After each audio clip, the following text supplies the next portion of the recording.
तो हम लोग यहाँ पर एकत्र हुए हैं कि हम लोग प्रार्थना सीख सके, है ना, कि प्रार्थना किया कैसे जाता है। प्रार्थना एक ऐसी चीज है जो जैसे हम लोग कॉल लगाते हैं ना, फोन लगाते हैं किसी को, तो सामने वाले को सुनाई देता है और सामने वाले की आवाज आप तक पहुंचती है। अगर आप किसी को कॉल लगा रहे हो तो खाली आप बोलते हो क्या? नहीं ना, सामने वाला बोलता है ना। नहीं तो अगर सामने वाले का आवाज नहीं आएगा तो आप लोग क्या बोलेंगे? हेलो हेलो, है ना। आप क्लियर करेंगे ना उसको कि बाबा तुझे सुनाई दिया क्या? अगर तुझे सुनाई दिया तो लेकिन तेरी आवाज मुझ तक नहीं पहुंच रही है, तो हेलो हेलो हेलो हेलो करते रहेंगे, है ना।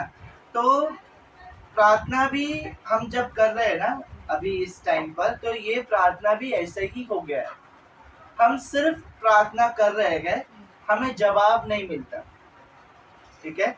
लेकिन पहले से परमेश्वर जवाब देते आया है, ठीक है।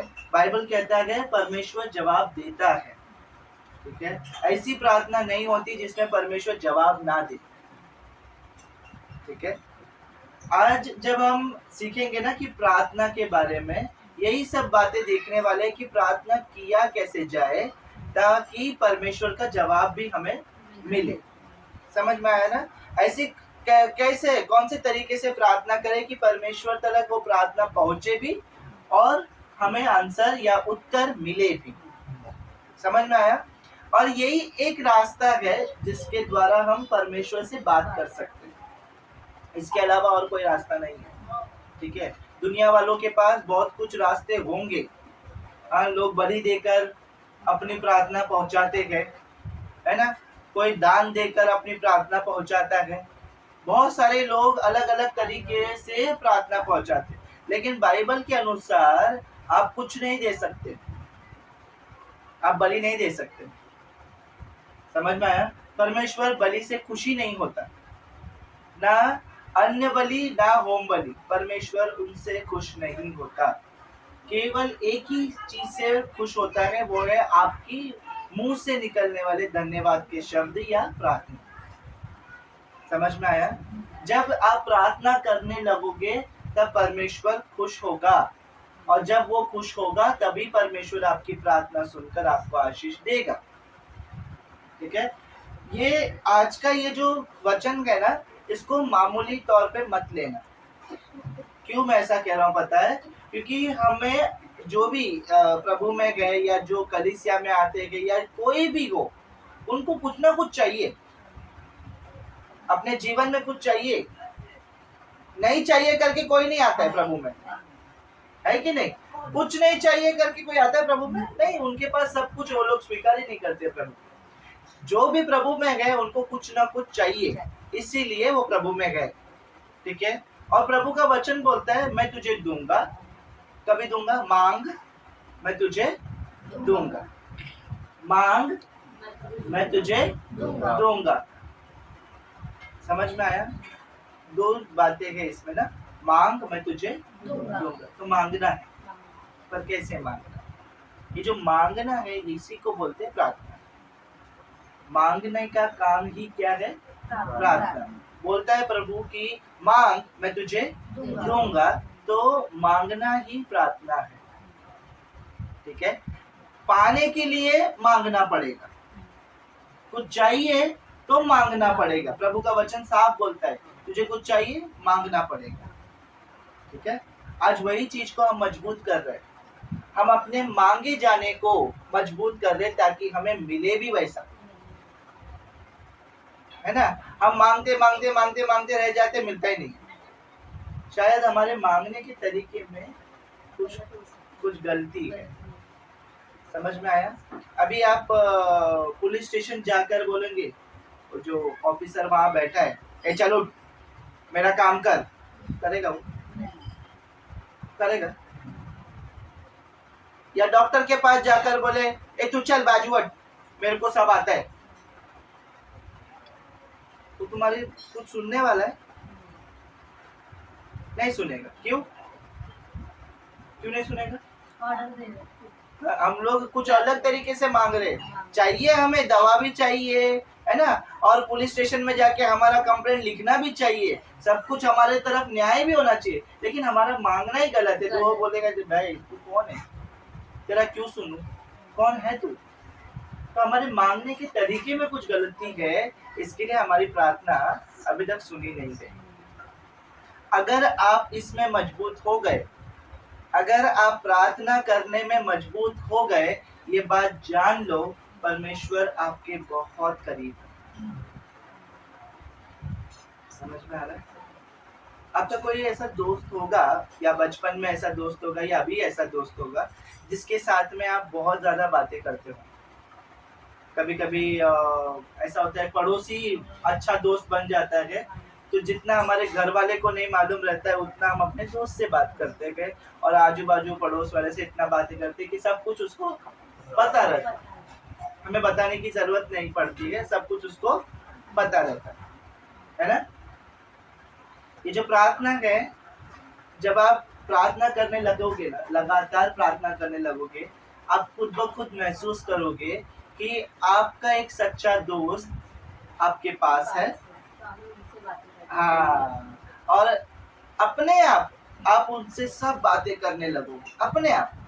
आपको सोचना नहीं पड़ेगा, अरे मैं क्या बोलूं, प्रार्थना में क्या करना चाहिए, कैसे चालू करूं। एक बार उसको अपना दोस्त बना लिया, एक बार उसको उसके साथ सच्ची दोस्ती कर लिया, अपने आप सीख जाओगे कि कैसे प्रार्थना करना। ठीक है। बाइबल में एक हन्ना नाम की औरत थी, ठीक है ना। उसका नाम क्या था? हन्ना। हन्ना बांझ थी, ठीक है। और वो बांझ होने की वजह से उसका जो पति पनिन्ना, एल्काना, ठीक है, उसका जो पति एल्काना, एल्काना ने शादी कर लिया दूसरा, ताकि उसको बच्चे हो और उसका खानदान आगे बढ़े, इसके लिए उसने दूसरी शादी कर लिया पनिन्ना से, ठीक है। तो हन्ना और पनिन्ना दोनों सौतन हो गए, और सच में पनिन्ना को बच्चा हुआ और हन्ना को बच्चा नहीं हुआ, क्योंकि वो हन्ना बांझ थी, उसको बच्चा नहीं हो रहा था। जब पनिन्ना से शादी हुई, पनिन्ना को बच्चा हो गया। अब पनिन्ना घमंड के वजह से या गुरूर आने के वजह से हन्ना को रोज ताने मारती थी, रोज ताने मारती थी कि देख तू तो बांझ गए, तू अपने पति को बच्चा नहीं दे पाई, तूने अपने खानदान को बढ़ा नहीं पाई, तेरे बाद में आई लेकिन तेरे से बड़ी मैं हूँ, क्योंकि मैंने तेरे खानदान को बढ़ाया है। ऐसे करके रोज ताने मारती थी, तू अपना शक्ल मत दिखा, तेरा शक्ल देखने में दिन खराब जाएगा, ऐसा वैसा रोज ताना मारती, ठीक है। फिर एक दिन उससे रहा नहीं गया, एक दिन बहुत ज्यादा हो गया, थोड़े दिन उसने सहा सहा, लेकिन एक दिन बहुत ज्यादा हो गया, और बाइबल कहता है कि वो परमेश्वर के भवन के जो सीढ़ी होती है ना, मंदिर में जाने की जो सीढ़ी होती है, बस उधर ही बैठ कर फूट फूट कर रोई। समझ में आया? बाइबल कहता है वो फूट फूट कर रोई, अपना दिल पूरा उसने परमेश्वर के सामने खाली कर दिया कि परमेश्वर तूने मेरे साथ ऐसा क्यों किया, मेरे बाद आई हुई मेरी सौतन को बच्चा दे दिया, मुझे बच्चा क्यों नहीं दिया। फूट फूट कर रोई, सब उसने बातें परमेश्वर से बोलने लगी, बहुत रो रो कर बोलने लगी। समझ में आया? वहां पर याजक हुआ करते थे जो पूरे मंदिर को संभालते थे। अभी आपको समझाने के लिए बोल सकता हूँ पंडित, समझने के लिए समझ लो, उनको याजक बोला करते थे। तो याजक एली वहां पर बैठा हुआ था, और एली ने उसको बोला, तू क्यों रोती है, जब तू अगली बार आएगी ना तब तुझे बच्चा रहेगा। समझ में आया? और इसने यहाँ पर क्या बोला था मालूम है?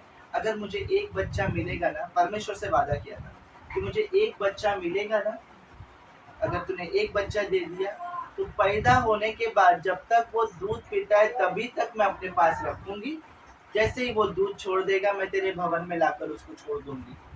जैसा ये एली है, सेवा करता है मंदिर में, वैसा मेरा बच्चा भी सेवा करेगा। लेकिन ये बांझ होने का जो नाम रखा है लोगों ने, ये हट जाए, ये कैसे भी करके हट जाना चाहिए। ठीक है, परमेश्वर ने उसकी प्रार्थना सुन लिया। समझ में आया? परमेश्वर ने उसकी प्रार्थना सुना और वैसे ही हुआ। अगली बार जब वो आई तब वो प्रेग्नेंट थी और परमेश्वर ने उसको बच्चा दिया। और आने वाले टाइम में जब हम बाइबल पढ़ते गए कि वो जो उसका बच्चा था वो बाइबल का, मैं मेरे हिसाब से तो जितना मैंने बाइबल पढ़ा है उस हिसाब से तो सबसे बड़ा नबी या उसके जैसा नबी कोई पैदा ही नहीं हुआ। ऐसा नबी था वो बच्चा बड़े होकर इतना परमेश्वर का उसके अंदर सामर्थ था ना वो बच्चे के अंदर, कि उसके मंदिर में जो कोई अगर कोई मारने के लिए घुसे ना, वो दरवाजे पे ही बेहोश हो जाता था। दरवाजे पे ही बेहोश हो जाता था वो। बाइबल कहता है राजा भी अगर जाता था ना उसको पकड़कर मार डालने के लिए, अगर उसको मार डालूंगा तो राजा भी वहां पर बेहोश अधमरा पड़ा रहता था उसके दरवाजे पर। उसके पास तक कोई नहीं जा पाया। वो जिस पर अभिषेक किया वो छोटा सा बच्चा बड़े बड़े गोलियत को मार सकता था। ऐसा परमेश्वर ने उस माँ की प्रार्थना को सुनकर बड़े बड़े काम किया। समझ में आया? आज हम जब ये वचन स्टार्ट कर रहे हैं ना, आपको ये समझाता चले जाओ कि आपकी प्रार्थना भी कुछ बड़ा कर सकती है। समझ में आया? आपकी प्रार्थना कुछ बड़ा कर सकती है आपके जीवन में, कलीसिया के लिए, किसी और के जीवन में आपकी प्रार्थना बहुत कारगर हो सकती है। तो शैतान की नजर किधर रहेगी? अपने ऊपर ही रहेगी। और क्या क्या वो चाहेगा कि तुम प्रार्थना ना करो। मत करो, यही चाहेगा ना। हाँ। क्योंकि उसको मालूम है हन्ना रोई, ऐसा ऐसा एक इंसान पैदा हुआ जो आज तक उसके जैसा नबी नहीं हुआ। हन्ना रोई, मुझे बच्चा दे करके। हन्ना अपने बांझपन के लिए रोई। यीशु रोया गत्समनी के बाग में और रोते रोते उसने प्रार्थना किया। आज तक उसके जैसा कोई प्रभु नहीं हुआ। समझ में आया? तो जब रो के प्रार्थना करते हैं ना, तब परमेश्वर आपकी प्रार्थना जरूर सुनता है। ठीक है, लेकिन प्रार्थना करना शुरुआत करो। 5-6 लोग अगर कलीसिया में सच्ची में दिल से प्रार्थना करेंगे ना, कलीसिया में बहुत अद्भुत काम होगा। सब नहीं करेंगे, मेरे को मालूम है। किसी की आंख ही बंद नहीं होती, या किसी की एक आंख बंद होती, या किसी की आंख थोड़े टाइम के लिए बंद होती तो फिर खुल जाती है ना। अगर आपने ये ठान लिया कि नहीं मुझे प्रार्थना में ज्यादा ध्यान देना है, अगर थोड़े लोग भी प्रार्थना करें ना, कलीसिया में बहुत अद्भुत काम होंगे। आपके परिवार में बहुत अद्भुत काम होंगे, आपके घर में अच्छे काम होंगे। समझ में आया? आज एक प्रार्थना हम देखने वाले हैं बाइबल से, नेहमिया की प्रार्थना। ठीक है, नेहमिया की प्रार्थना। इसके मन में एक इच्छा है, ये नेहमिया के मन में एक इच्छा है कि वो परमेश्वर का टूटा हुआ भवन और यरूशलेम की टूटी हुई शहरपना, इसको समझाता हूँ। यरूशलेम परमेश्वर का बोलते ना बहुत प्रिय जगह है। जैसे आनंद नगर आपके लिए प्रिय होगा, आनंद नगर में बचपन से लेके बड़े हो गए, इसके लिए आनंद नगर आपके लिए प्रिय होगा। किसी के लिए बैराम बाग प्रिय, किसी के लिए बीएमसी प्रिय है। वैसे ही परमेश्वर का प्रिय जगह वो यरूशलेम। वहां पर यरूशलेम में परमेश्वर का बहुत बड़ा मंदिर भी है। ठीक है, तो वो मंदिर को तोड़ दिया गया था और उसके बॉर्डर, वो यरूशलेम का जो बॉर्डर है ना, उसको दुश्मनों ने तोड़ दिया गया था। समझ में आया? परमेश्वर की जगह को नष्ट किया था दुश्मनों ने। सब कुछ तितर बितर हो गए थे। जो यरूशलेम में रह रहे थे परमेश्वर के लोग, वो लोग इधर उधर भाग गए थे, क्योंकि दुश्मनों ने उनको मारना शुरुआत किया था। तितर बितर हो गए थे। एक समय ऐसा था। समझ में आया? लेकिन ये जो नेहमिया है ना, इसके मन में एक इच्छा है। क्या है वो इच्छा? मैं चाहता हूँ कि फिर से वो बॉर्डर बने। नेहमिया के मन में इच्छा है, मैं चाहता हूँ कि फिर से वो मंदिर फिर से तैयार हो, ताकि लोग आए और प्रार्थना करें। उसके मन में एक इच्छा है। समझ में आया ना? आपके मन में ये इच्छा पहला रखो। मैं आपको एक चीज और बोलता हूँ, आपकी जरूरत है, ठीक है, मांगो, लेकिन परमेश्वर का राज्य बढ़ाना या परमेश्वर के लिए कुछ करना और वो चीज के लिए प्रार्थना करना पहला रखो। जब आप परमेश्वर के लिए कुछ करेंगे ना प्रार्थना के टाइम पर, परमेश्वर अपने आप आपके जीवन का जो है ना वो सही कर देगा। ये नेहमिया भी अपने मन में ऐसे ही रखा गया, मुझे परमेश्वर के लिए कुछ करना है, मुझे उस जगह को बनाना है, मुझे उस मंदिर को बनाना है। ठीक है, निकालेंगे नेहमिया की किताब पहला अध्याय 1 से 7 पढ़ो। पहला वचन, इसी के द्वारा हम प्रार्थना भी सीखेंगे। नेहमिया ने प्रार्थना किया और सच में उसने शहरपनाह बनाया। समझ में आया? आपको पता है, मैं आपको बताऊंगा, बाद में बताता हूँ। चलिए, एक हाथ से नहीं, मुझे लगा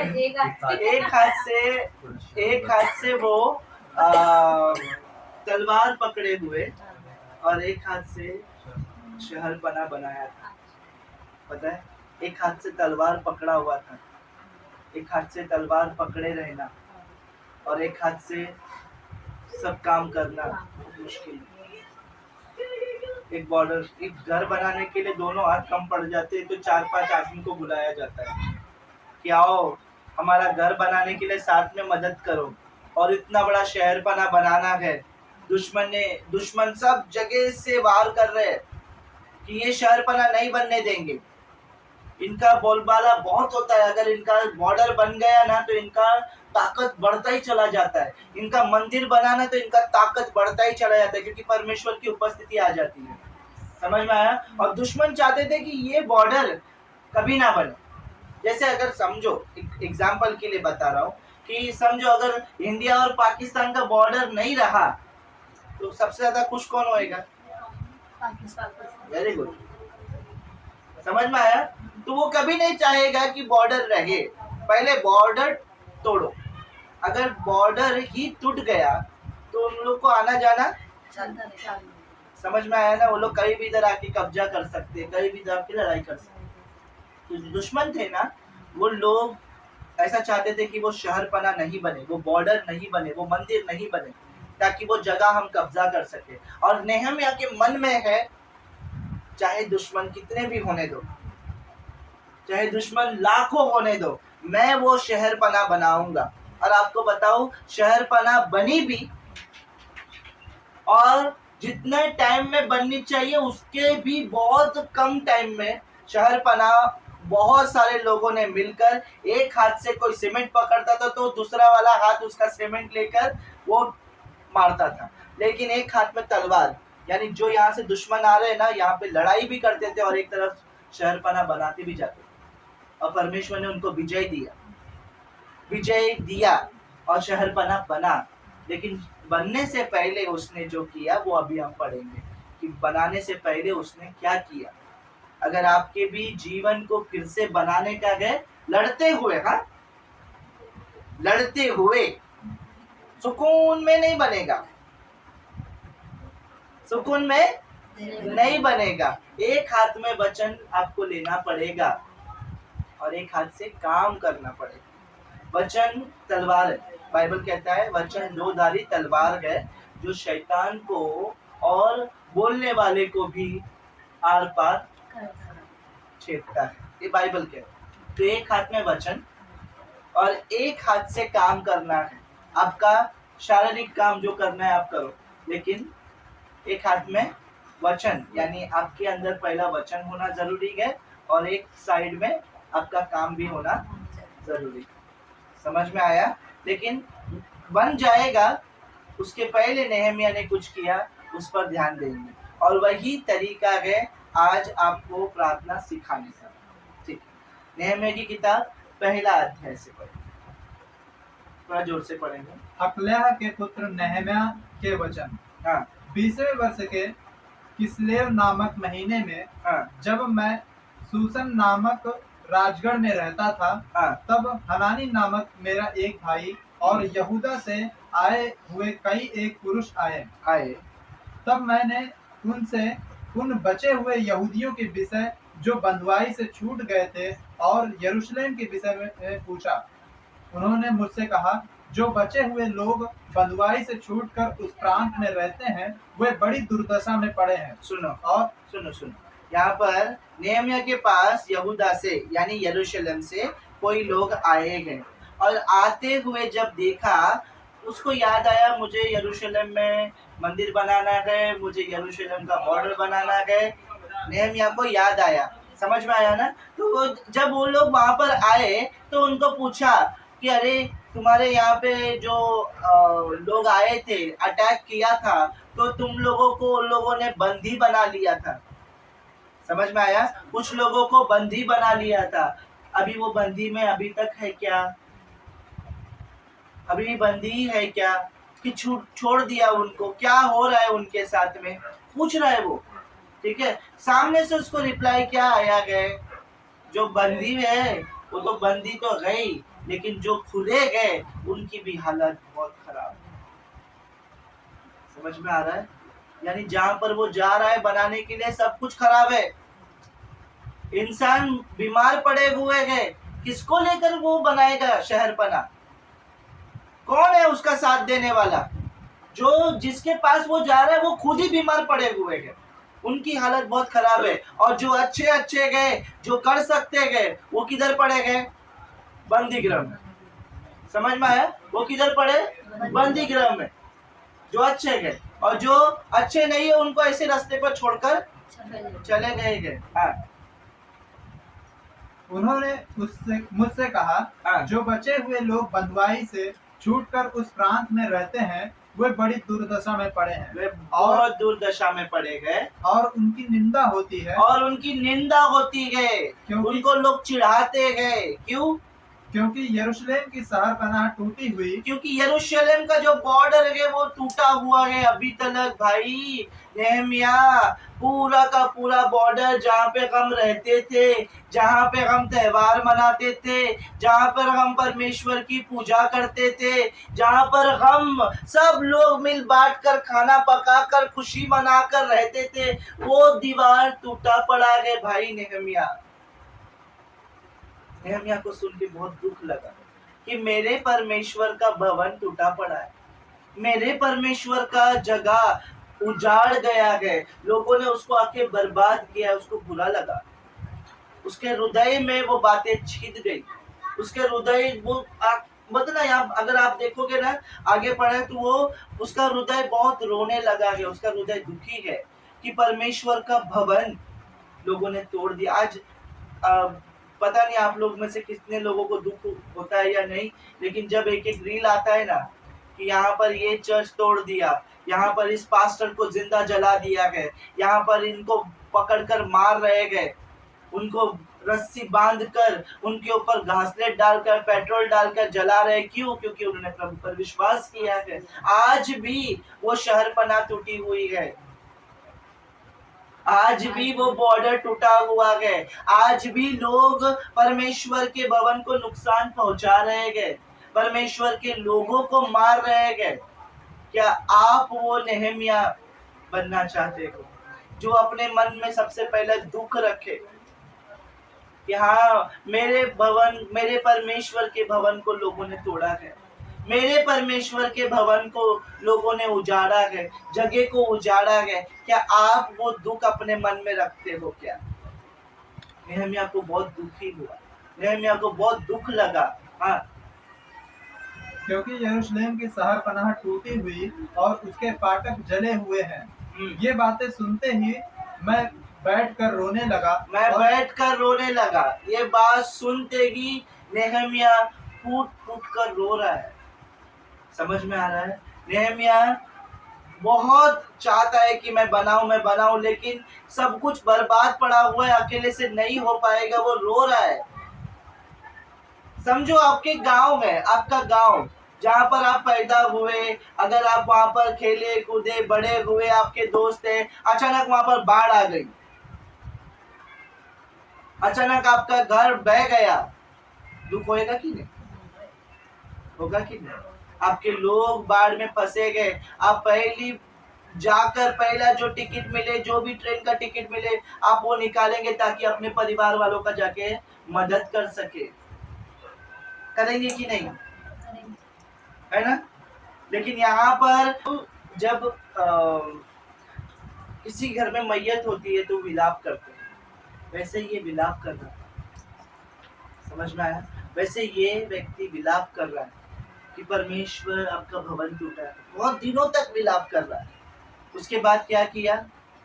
उपवास किया, दुख भर कर उपवास किया। समझ में आया? ये उपवास भी प्रार्थना का ही एक भाग है। समझ में आया? प्रार्थना का ही एक भाग है। ये विलाप करना, रोना और उपवास करना, ये आपका पर्सनल रहेगा, पर्सनल। ठीक है? इसमें पूरे कलीसिया वालों को इकट्ठा करने की जरूरत नहीं है। आप अपना अपना भी उपवास कर सकते हो, एक एक चीजों के लिए उपवास रख के परमेश्वर से प्रार्थना कर सकते हो कि प्रभु आज मैं उपवास रखता हूँ और मैं माफी चाहता हूँ उन लोगों के लिए जो तुझे दुख पहुंचा रहे, माफ करना उनको, और तेरे लोगों को सुरक्षित रख, कलीसिया को बढ़ने दे। समझ में आया? ये उपवास रख के ये मुद्दा रखो, प्रभु तेरे जो भवन टूट रहे ना, फिर से उनको खड़ा करने का हिम्मत दे, फिर से उनको खड़ा कर। उपवास रखो तो ये मांगो। हम उपवास रख के कुछ और किसी और चीज के लिए उपवास रखते हैं। समझ में आया? हमारा मकसद देखो क्या है, वो मकसद के पीछे भागेंगे ना तो नहीं मिलता। समझ में आया? वो नहीं मिलता। लेकिन अगर आपका मकसद परमेश्वर का राज्य रहेगा ना, बाकी सारी चीजें आपको मिलेगी। समझ में आया? ठीक है, उपवास किया। आगे, और यह कहकर प्रार्थना करता रहा। और यह कहकर प्रार्थना करता रहा। क्या किया? प्रार्थना करता रहा।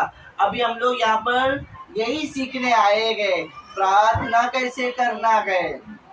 नेहमिया ने पूरा शहरपना बनाया ना, इतना सामर्थ दिया ना परमेश्वर ने, तो बनाने से पहले उसने प्रार्थना किया। अगर वो हम सीख गए तो हम भी शहरपना बनाएंगे, परमेश्वर का मंदिर बनाएंगे, बहुत बड़े बड़े काम हमारे द्वारा परमेश्वर करा के लेगा। अब यहाँ से प्रार्थना करना वो शुरुआत कर रहा है। ध्यान से सुनना ताकि आप समझ सको प्रार्थना कैसे करना।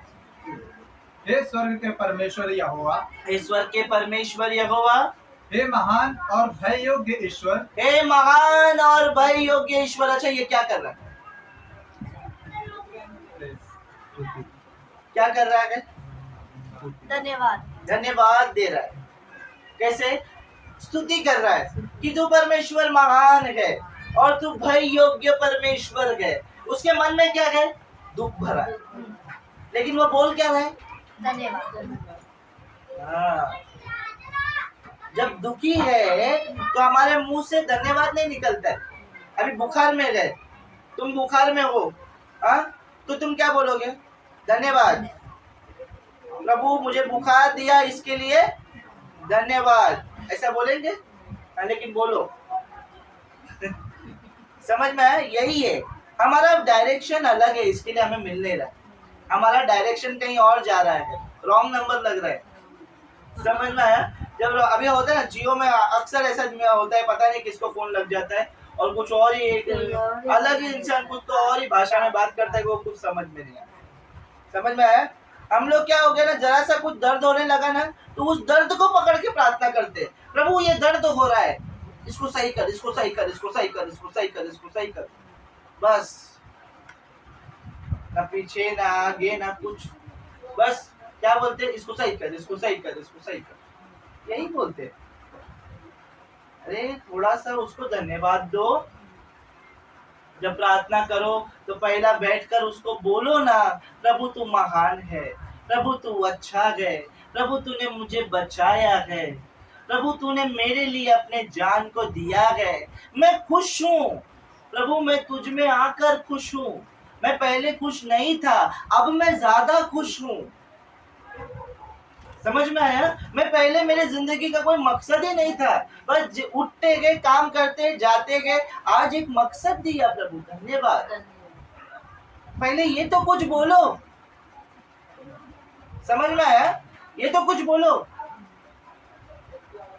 आपको मालूम है इंडिया के लोग, और आजकल ऐसा ज्यादा ही हो गया है कि ना फोन करेंगे तो बोलते हैं हेलो। क्या बोलते हैं? हेलो। हेलो कोई वर्ड ऐसा नहीं है कि सुनाई दे रहा है कि नहीं। हेलो कैसे हो, हेलो ग्रीटिंग है। हेलो किसी को रास्ते में मिलते हैं ना, हेलो, वो एक ग्रीटिंग वर्ड है। समझ में आया? मैं क्या बोला? बोलो। हेलो हाँ, अभी से क्या बोलने का? सबसे पहला परमेश्वर को, परमेश्वर हेलो। हेलो का मतलब क्या है? आप कैसे हो प्रभु? मैं कभी उसको भी पूछो, आप कैसे हो प्रभु? मैं आज आपके पास आया हूँ प्रभु, कुछ मांगने नहीं। आप मुझसे बात करें। हाँ, बात तो बाद में उसको बाद में बोलेंगे, लेकिन आज मैं मांगने नहीं आया। मुझे जो तेरी इच्छा है वो बाद में दे देना, मुझे सिर्फ धन्यवाद देने के लिए आया हूँ, क्योंकि आज मैं खुश हूँ। मैं तुझसे प्रेम करता हूँ, तू महान है। ऐसे कुछ शब्द बोलो पहले, वो मन में आएगा, अपने आप आएगा। प्रभु दिन भर संभाला, रोटी दिया, क्या नहीं दिया? क्या नहीं है तुम्हारे पास? अरे लोगों के घर उजड़ जाते, एक एक क्या बोलते हैं उसको, सुनामी और क्या वो तूफान आते तो लोगों के घर उजड़ जाते। आपके पास घर है, छत है, आप सुकून से रह पा रहे हो। जाओ जरा रोड पर रात को, जब ठंडी में ऐसा रोड पे पड़े रहते ना लोग, जरा जाकर देखो उनको। हाँ, छोटा है तो क्या हुआ, घर तो है ना घर। भाड़े का है तो क्या हुआ, घर है ना। लोगों के पास वो भी नहीं है, और हमारे पास क्या नहीं है उसके लिए हम कुड़कुड़ा रहे। पहले जो है उसके लिए धन्यवाद देना। पहला क्या करना? धन्यवाद। धन्यवाद। अभी सिर्फ रीड करना। हाँ, अब बीच बीच में मैं रुकाऊंगा नहीं, रीड कर। हाँ। तो पहले क्या सीखा? धन्यवाद। धन्यवाद। हाँ। हे स्वर्ग के परमेश्वर यहोवा, हे महान और भययोग्य ईश्वर, तू जो अपने प्रेम रखने वाले और आज्ञा मानने वाले के विषय अपनी वाचा पालता और उन पर करुणा करता है। समझ में आ रहा है ना वो क्या बोल रहे हैं कि वो पालता है, यानी वो अपने वचन को पालता है और उसके मानने वाले को करुणा करता है। यानी आप मुझ पर करुणा करते आए हो। मैं लायक नहीं हूँ, मैं किसी चीज के लायक नहीं हूँ। आज मैं कुछ और बोलता हूँ, कल कुछ और बोलता हूँ। आज मेरा मन करता है, कल मेरा मन नहीं करता है। आज मुझे अच्छा लगता है, कल मुझे अच्छा नहीं लगता है। मैं खुद पलटी मारता हूँ मैं खुद पलटी मारता हूँ। मैं लायक नहीं हूँ, लेकिन फिर भी तू मुझे अपना बेटा और बेटी करके बुलाता है। जब मुझे जरूरत पड़ता है तब मुझे सबसे पहला तेरी याद आती है, तू मेरी मदद करता है ना। उसको बोलो प्रभु तू बहुत अच्छा है। हाँ। तू कान लगाए और आंखें खोले रह कि जो प्रार्थना मैं तेरा दास इस समय तेरे दास इजरायलियों के लिए दिन रात करता रहता हूँ, उसे तू सुन ले। हाँ। मैं इजरायलियों के पापों को दूसरा पॉइंट,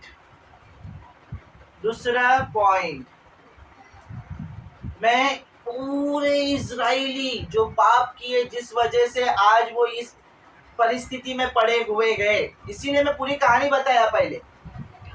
क्यों उन पर अटैक हुआ, क्यों वो शहर पना टूट गया, क्यों वो मंदिर टूट गया, यहाँ पर लिखा गया उन्होंने पाप किया था। उन्होंने पाप किया था, इस वजह से परमेश्वर ने वो बोलते ना वो उपस्थिति हटा लिया और लोगों ने आकर अटैक किया और सब कुछ तोड़ दिया, नष्ट किया।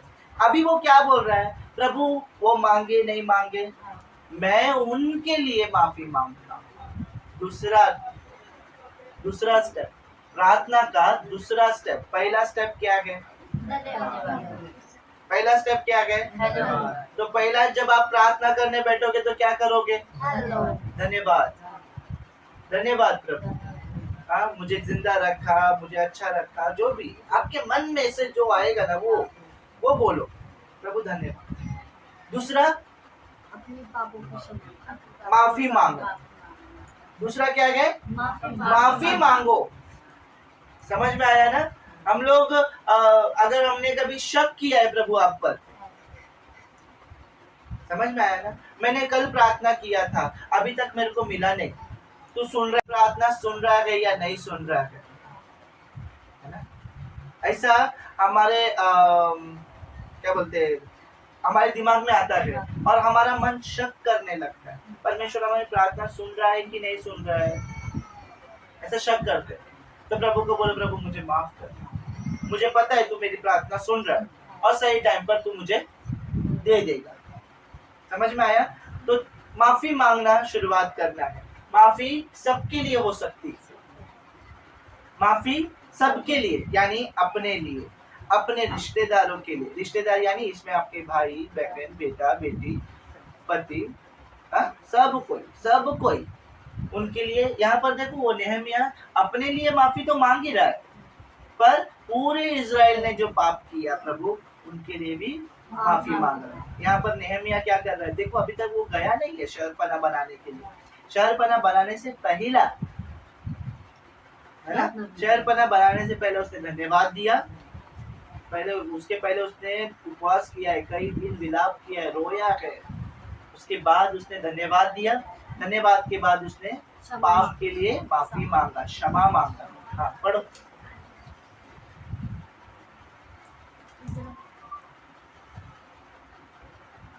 मैं इजरायलियों के पापों को जो हम लोगों ने तेरे विरुद्ध किए हैं मान लेता हूँ। मैं मान लेता हूँ कि मैं पापी हूँ। मैं और मेरे पिता के घराने दोनों ने पाप किया है। हाँ मैंने भी पाप किया है और मेरे पूर्वज ने भी पाप किया है। पूर्वज मालूम है ना?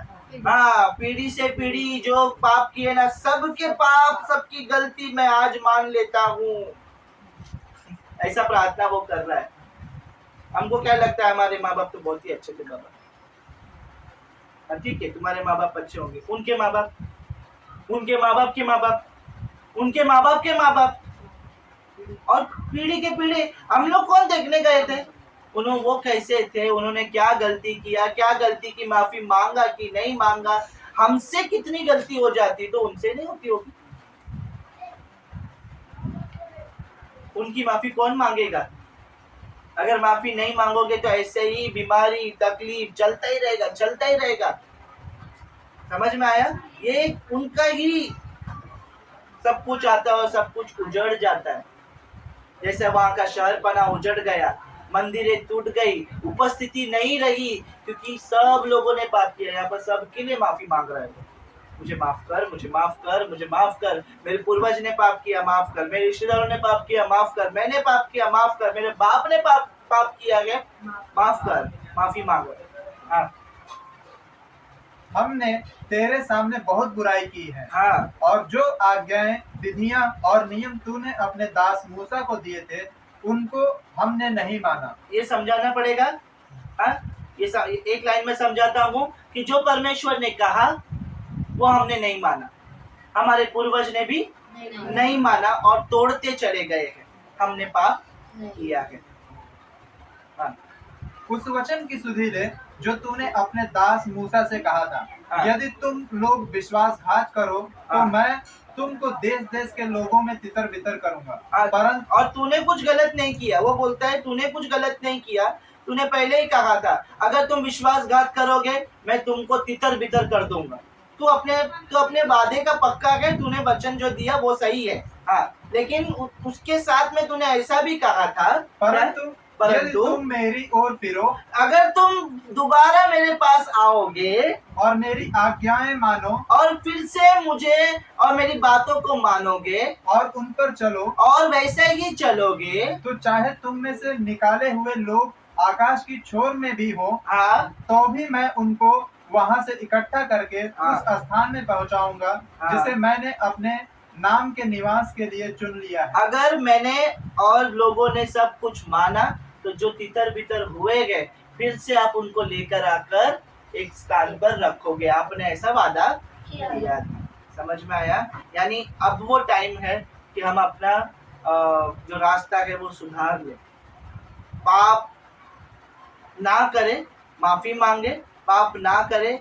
और परमेश्वर का वचन कहता है जो अपने पापों को माफी मांग लेता है, मान लेता है, परमेश्वर उसका सब कुछ वापस बटोर कर लाकर उसके पास दे देता है। सब कुछ चला गया, हाथ से गया, सब कुछ लूट गया, परमेश्वर बोलते हैं माफी मांग। क्या करेगा परमेश्वर माफी मांगने से? जो गया गए वो एक माफी मांगेंगे तो ही मिलेगा, माफी नहीं मांगेंगे तो नहीं मिलेगा। समझ में आया? तो उसमें सर्कल आता है क्या? हाँ तो आने दो, वो चलते हैं। हाँ, बंद ही हो रहा है क्या? स्टोरेज नहीं है, ठीक है। अब वे तेरे दास और तेरी प्रजा के लोग हैं जिनको तूने अपनी बड़ी सामर्थ और बलवंत हाथ के द्वारा छुड़ा लिया है। हाँ, अभी 11 वचन पढ़ो। हे प्रभु अब यह है देखो, कि अब देखो वो क्या करता है मालूम है? हो गया, धन्यवाद दिया पहला, फिर माफी मांगा। अब 11 वचन में जब हम पढ़ते ना, तब वो कहता है लास्ट स्टेप, अब बोलता है मेरी विनती ये है। अब बोल रहा है, इसके पहले विनती नहीं किया, इसके पहले जो अपने मन में है वो मन में रखा है, भर के रखा है, अपने दिल की बातें भर के रखा है, उसका रोना आंसू सब कुछ रोक के रखा है। पहले धन्यवाद दे रहा है, स्तुति कर रहा है, प्रभु तू अच्छा है, प्रभु तू अच्छा है। फिर बोला मुझे माफ कर, मेरे बाप दादा ने गलती किया, माफ कर। अब वो अपने दिल की बातें अब रख रहा है। हमारा उल्टा जाता है, पहले ही जब मुंह खोलते तो दिल की बात पहले रखते, प्रभु ऐसा हो गया मेरे साथ, वैसा हो गया, आज इधर गिर गई, आज उधर गिर गया। पहला मुंह खोलते साथ ये तकलीफ वो तकलीफ है ना, उल्टा करते हैं। बाद में क्या करते हैं? होने के बाद बोलते हैं कि प्रभु धन्यवाद, उल्टा प्रार्थना कर रहे हैं। समझ में आ रहा है ना? पहले हम लोग बोलते हैं ये तकलीफ है वो तकलीफ है, वो पूरा परमेश्वर जाने दे बेटा, चल मैं तेरे को करता हूँ अच्छा। अच्छा करने के बाद उल्टा आते, लास्ट में धन्यवाद देते, करेगा तो धन्यवाद देंगे, नहीं तो धन्यवाद नहीं। ऐसा हमारा सिस्टम है।